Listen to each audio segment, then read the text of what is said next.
Proses pembelajaran daring kelas 4 SD swasta HKBP Batu 4 wali kelas Evi Juliana Mane. 5, 4, 3, 2, 1, 0.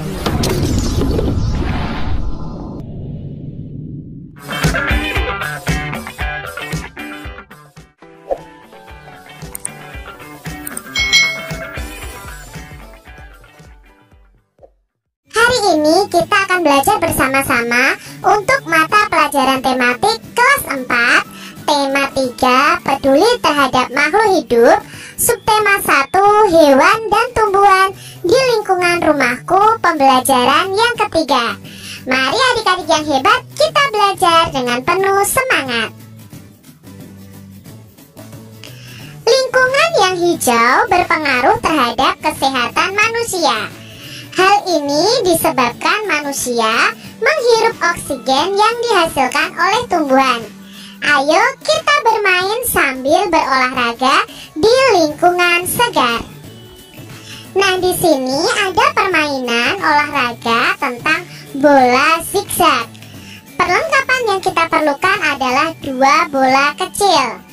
Aturan bermainnya, kelas dibagi menjadi 2 kelompok, yaitu kelompok A dan kelompok B.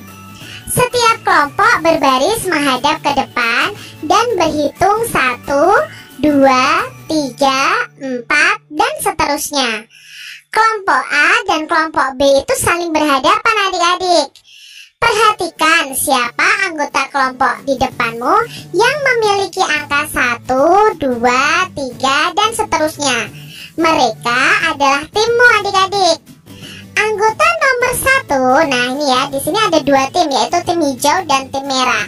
Anggota nomor 1 ini melempar bola ke anggota yang di hadapannya yang memiliki nomor 2. Jadi melemparnya ke sini adik-adik. Lalu nomor 2 harus melempar ke nomor 3. Nah, untuk tim merah juga begitu, dari 1 ke 2, 2 ke 3, 3 ke 4. Jadi nanti bentuknya seperti zigzag adik-adik. Kelompok yang menyelesaikan lempar tangkap tanpa menjatuhkan bola adalah pemenangnya. Nah, ini tadi aturan bermain bola zigzag. Bacalah dan simaklah keterangan di bawah ini dengan seksama. Nah, di sini ada keterangan dari masing-masing bagian tumbuhan dan kegunaannya. Yang pertama adalah akar. Akar adalah bagian tumbuhan yang umumnya itu berada di bawah tanah adik-adik. Untuk beberapa jenis tumbuhan, akar juga terdapat di atas tanah, bahkan menggantung. Nah, akar ini berfungsi sebagai bagian yang mengokohkan tumbuhan. Jika tumbuhan tidak memiliki akar, tumbuhan akan mudah dicabut, mudah roboh ketika diterpa angin, atau hanyut terbawa air ketika turun hujan. Zat-zat mineral dan air yang dibutuhkan untuk membuat makanan diserap oleh akar dari dalam tanah. Namun pada beberapa tumbuhan, akar tidak hanya berfungsi menyerap air dan mineral, tetapi juga berfungsi sebagai penyimpanan cadangan makanan. Misalnya pada beberapa tumbuhan umbi-umbian. Nah, itu tadi fungsi akar yang ada pada tumbuhan. Bagian tumbuhan yang kedua adalah bunga. Bunga merupakan bagian tumbuhan yang berfungsi sebagai alat perkembangbiakan pada tumbuhan. Bagian tumbuhan yang ketiga adalah daun. Nah, bagian tumbuhan ini berfungsi sebagai tempat berlangsungnya fotosintesis. Jadi adik-adik harus ketahui bahwa di daun ini terjadi proses fotosintesis. Nah, daun banyak mengandung zat warna hijau yang disebut dengan klorofil. Daun itu terdiri atas tangkai daun dan helai daun. Bagian tumbuhan yang berikutnya adalah batang. Nah, bagian tumbuhan yang berada di atas tanah adalah batang yang berfungsi sebagai tempat munculnya daun, bunga, dan buah. Batang ini berfungsi mengedarkan mineral dan air yang tadi diserap oleh akar, serta zat makanan hasil fotosintesis ke seluruh bagian tubuh tumbuhan. Jadi batang ini fungsinya itu mengedarkan mineral, air, dan hasil dari fotosintesis ke seluruh bagian tumbuhan. Bagian tumbuhan yang berikutnya adalah buah. Buah merupakan bagian tumbuhan yang berfungsi melindungi biji. Contohnya buah mangga dan buah apel. Buah itu terdiri atas daging buah yang bisa kita makan ya adik-adik ya, dan biji. Bagian yang kita makan biasanya adalah daging buahnya. Bagian tumbuhan yang keenam ya adik-adik ya, itu ada biji. Biji merupakan hasil dari pembuahan yang terjadi akibat penyerbukan antara serbuk sari dan putik. Jika biji ditanam akan tumbuh menjadi tumbuhan baru. Biji itu berkeping, ada yang berkeping 1 dan ada yang berkeping 2. Biji yang berkeping 1 itu disebut dengan monokotil dan biji yang berkeping 2 itu disebut dengan dikotil. Nah, itu tadi keterangan dari masing-masing bagian tumbuhan serta fungsinya ya adik-adik ya.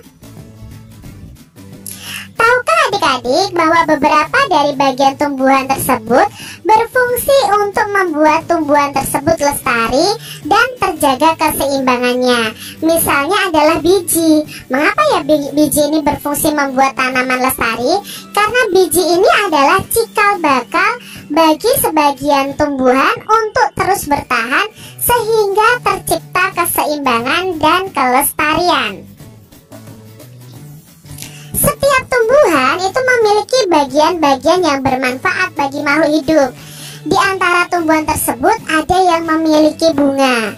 Bunga-bunga di sekitar rumah Lani terlihat sangat subur dan beraneka warna. Lani sangat rajin merawat bunga-bunga tersebut. Ia menyiraminya setiap hari dan memberikan pupuk secara teratur. Nah, itu adalah cara merawat tumbuhan di sekitar kita yang dicontohkan oleh Lani. Bunga tersebut membuat lingkungan rumah Lani menjadi indah dan sejuk dipandang mata. Beberapa jenis bunga itu menghasilkan wangi sehingga membuat udara di lingkungan rumah menjadi segar adik-adik. Nah, di sini ada beberapa pertanyaan yang akan kita jawab bersama-sama. Yang pertama, apa ya kewajibanmu terhadap tanaman yang ada di sekitar?